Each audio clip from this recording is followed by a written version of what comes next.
Dear students, my name is Madhvi Jadhav and this video for economic subject for class 12 commerce. Hello all my dear students of class 12 commerce. Today my topic is circular flow of income from the macroeconomics. Okay, so let's get started.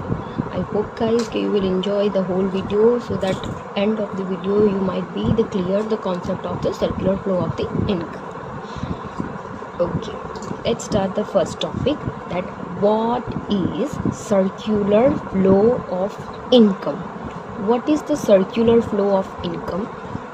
That circular flow of income describe the flow of money or circulating the money among the various sector of economics.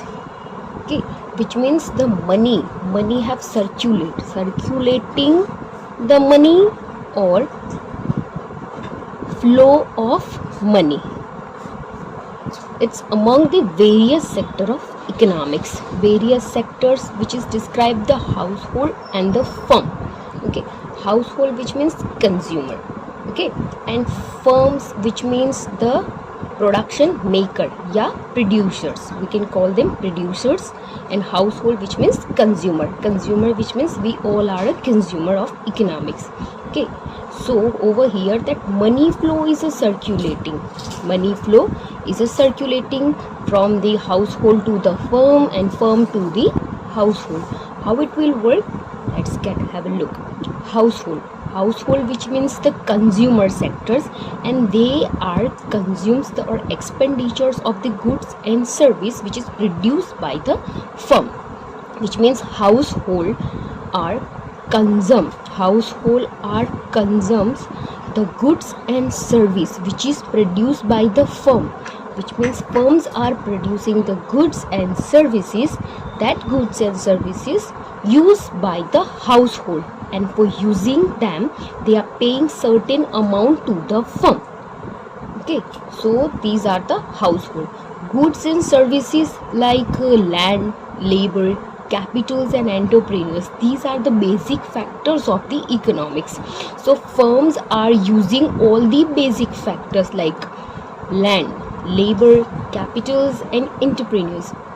Firms are using that the factors of economics, and that after it will convert into the finished good, and that finished good will be consumed by the household people, and for that they have to pay the certain amounts to the firm.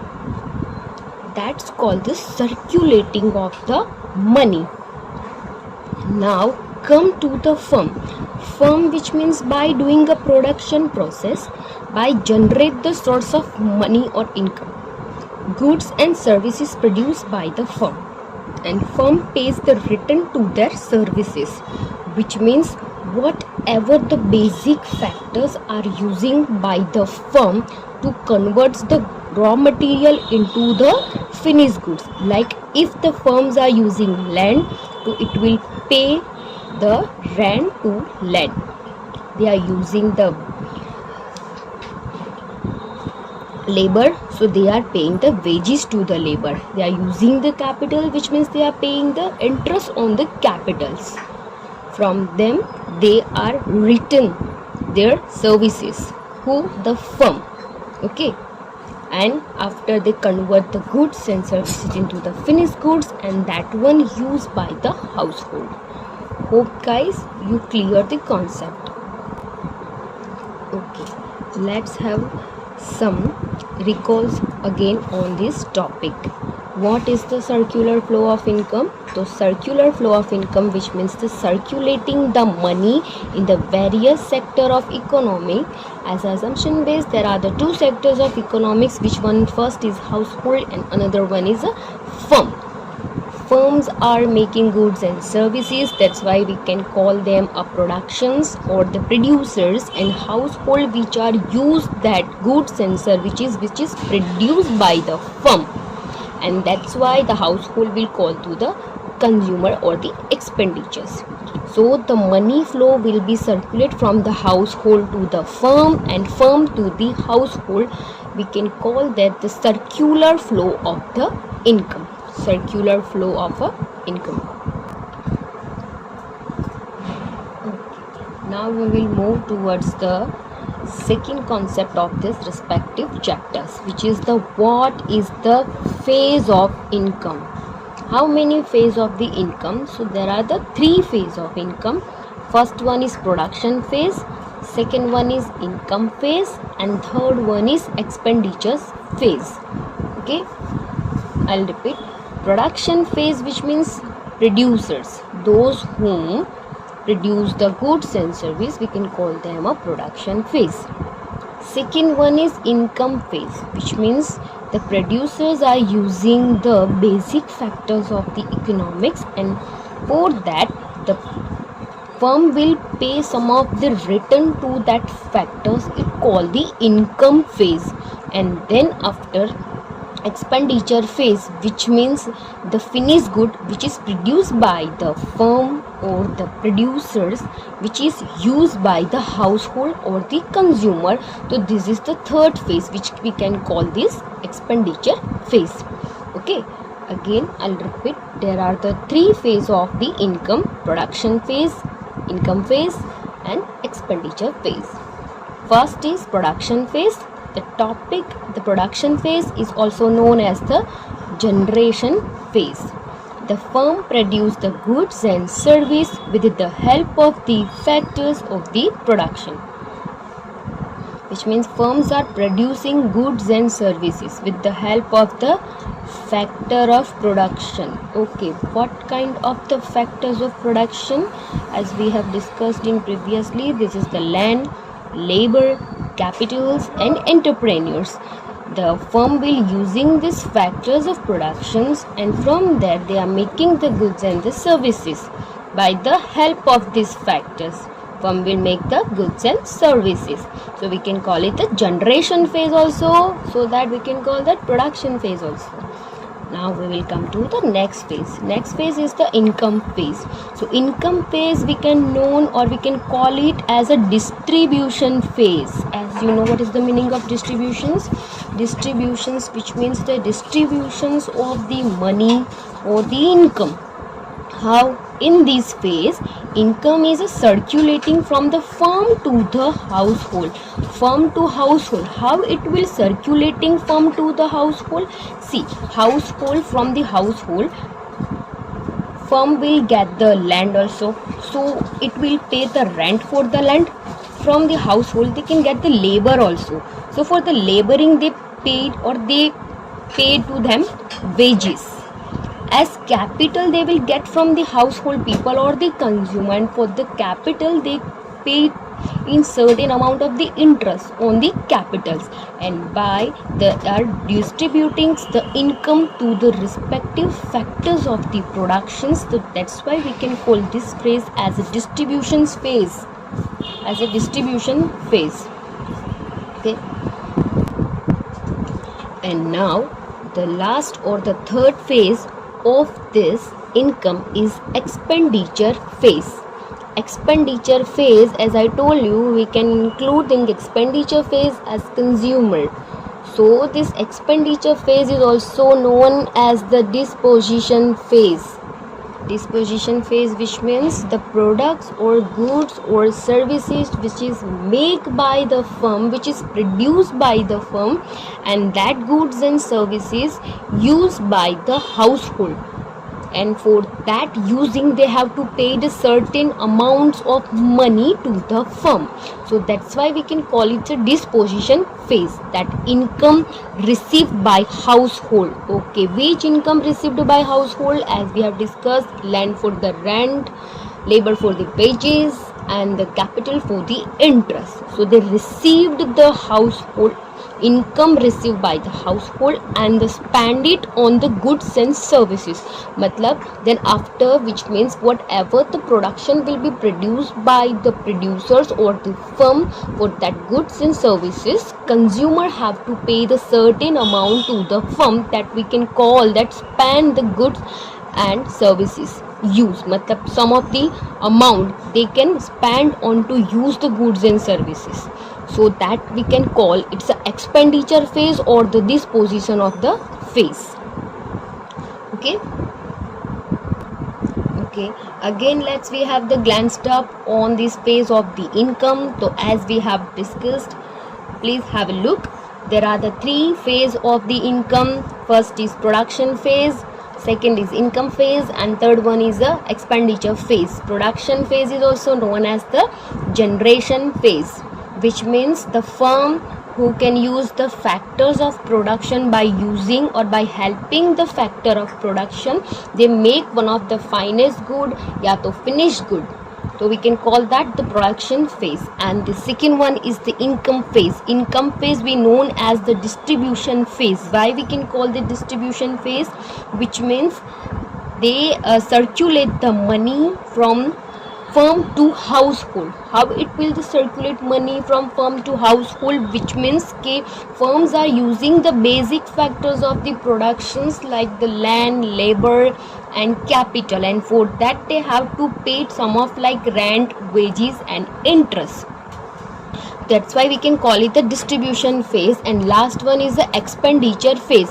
What is the meaning of expenditure phase? This is the disposition phase. Dispositions, which means whatever the goods and service which is produced by productions or which is produced by the firm, that customer will pay some of the certain amount to use their goods and service. So that's why we can call it a expenditure phase or as a disposition phase. Hope guys this topic is also as clear as is previous. Okay, now let's move towards our third topic of this respective chapter, which is the what is stock and flow. What is stock and what is flow? So over here in this pictures you can see there is a tap and there is a waters will comes out from the taps, and it will be storage over here in the tumbler or the container. So the water will be comes from the tap. It's we can call the flow of water. We can call it flow of water. And these are the tumbler. The water will be storage over here. The storage amounts of water we can call it a stock. Again I'll repeat, the water will comes out from the tap, so we can call it the flow of water, and whatever the water will be storage into the container, so we can call it a stock. So these are the basic concept of the stock and flow.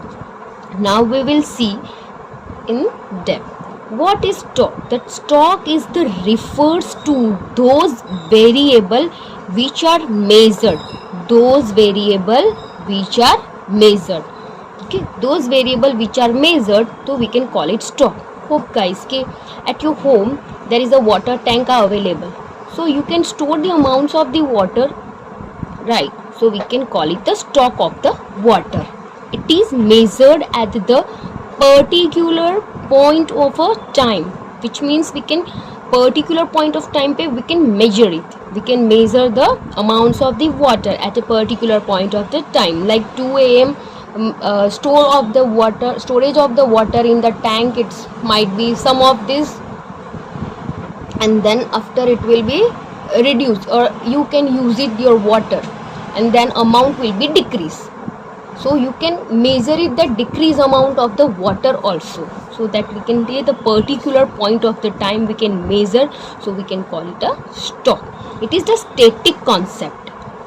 And like examples, we are talking about the population of the country, capitals, stock or machines. Okay, now at a moment of population of our country, so we can measure it now at a point of a time. So these are the examples of the stock. Now second is the flow. What is the flow? The flow is refers to those variable which are measured by the periods of a time. See the difference? The stock will measure at points of time, and flow is measured the periods of the time. It is measured over a period of a time. It is measured by over period of a time. So the flow is a dynamic concept. Flow is a dynamic concept, and Another one is, like example, we can call it depreciation.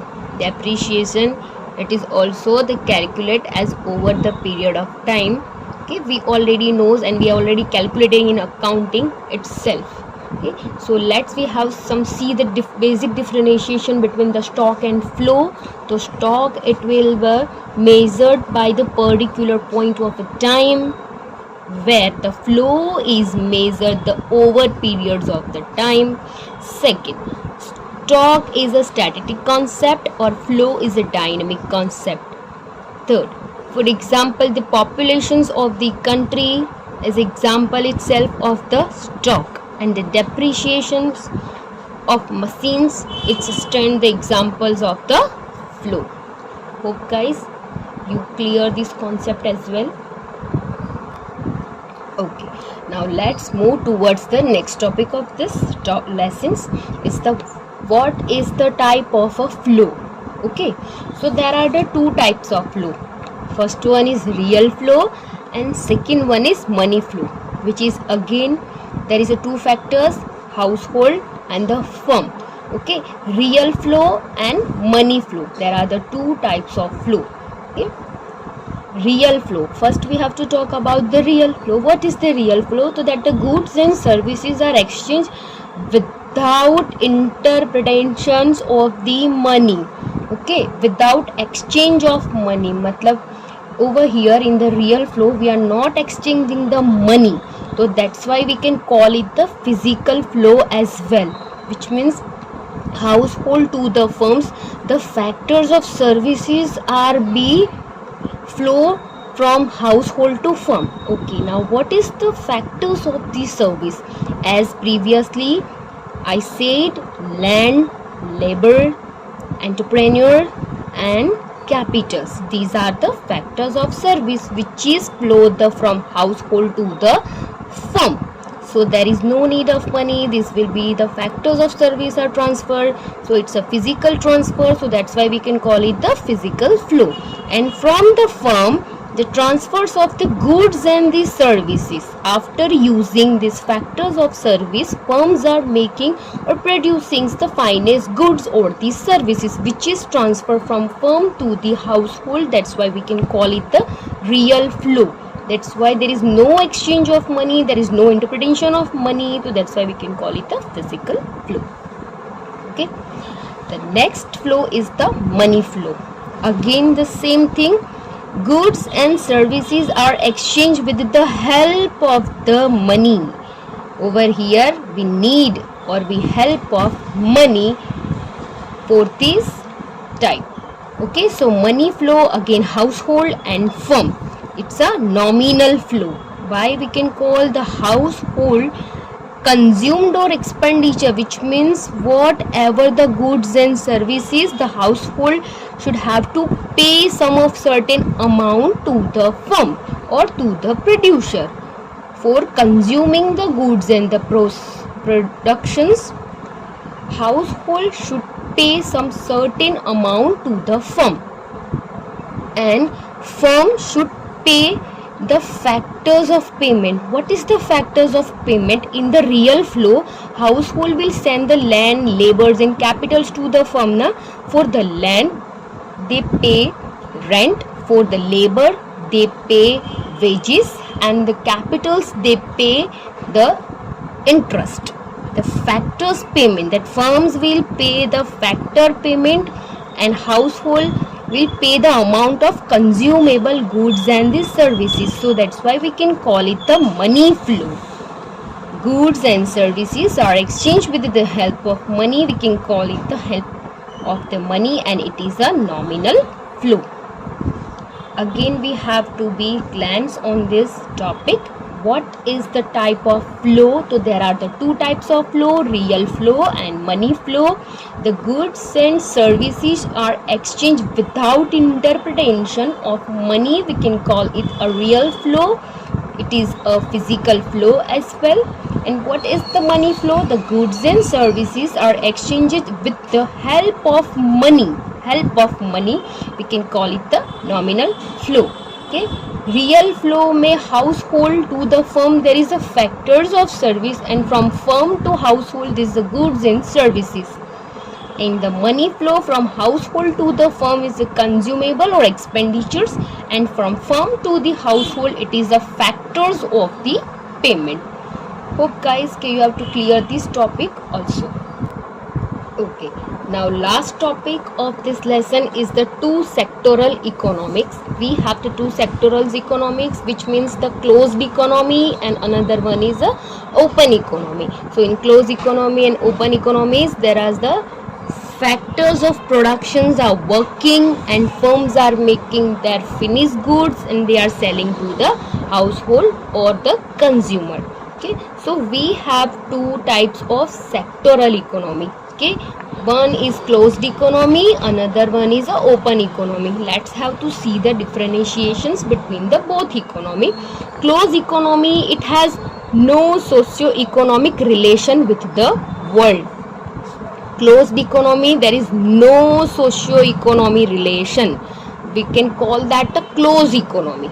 Okay, it is follow the guideline of a central government. Closed economy have to follow the guidelines of the central governments, and it is a absence of international trade, which means the trading which means done by the firm, it is inside the domestic, not outside area of domestic.